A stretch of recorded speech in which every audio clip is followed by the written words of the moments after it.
كرم حضرت الدخله بتاعك. صحيح عادل، الاسبوع هذا رغم تعدد الاحداث في كل معناها نجموا اذا فما حاجات ايجابيه في علاقه بالبلاد، في علاقه بالرياضه، في بعض النجاحات خاصه في الرياضات الفرديه نجموا نذكروهم، مش بشرط هي ان نكونوا معناها سلبيين في كل مداخلاتنا، ولكم سددوا النظر. بدون شك عادل، ان شاء الله معناها احنا كل واحد عنده دخله باذن الله.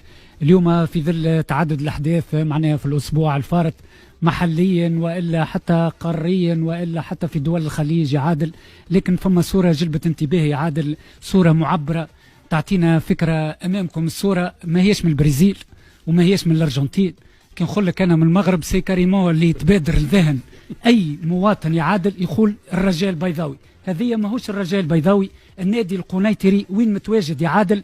متواجد في قسم الهواة. قسم الهواة ما يوازي الرابطه الثالثه عنا، موجود في المركز الخامس في قسم الهواة. كان سابق هذا الصد نتاعو؟ نعم عادل، والمقابله هذه اجراها الاسبوع الاخير مع النادي القاسمي قسم الهواة وانتصر فيها هدف ل0. شوف الميدان الساعه 4 هذا الصاد نتاع جمعيه القنيطري قسم الهواة يا عادل. قسم الهواة الصوره ذي انا اخترتها، لا هي الجمهور الرجاء، لا هي الجمهور الوداد، ولا هي من الارجنتين، لا من المغرب. وشوف الجمهور هذاك يا عادل، نقطة مهمة جدا، ثقافة الانتماء نتاع الجمهور هذاك، ما تخليش على فريقه الجمهور هذاك وبقى يساند فيه، بقى يساند فيه في حتى في أصعب الظروف. اليوم باش توصل ليزوبجيكتيف نتاعك يلزمك تكون فما إرادة. الإرادة منين تبدأ؟ من أعلى هياكل السلطة في الدولة.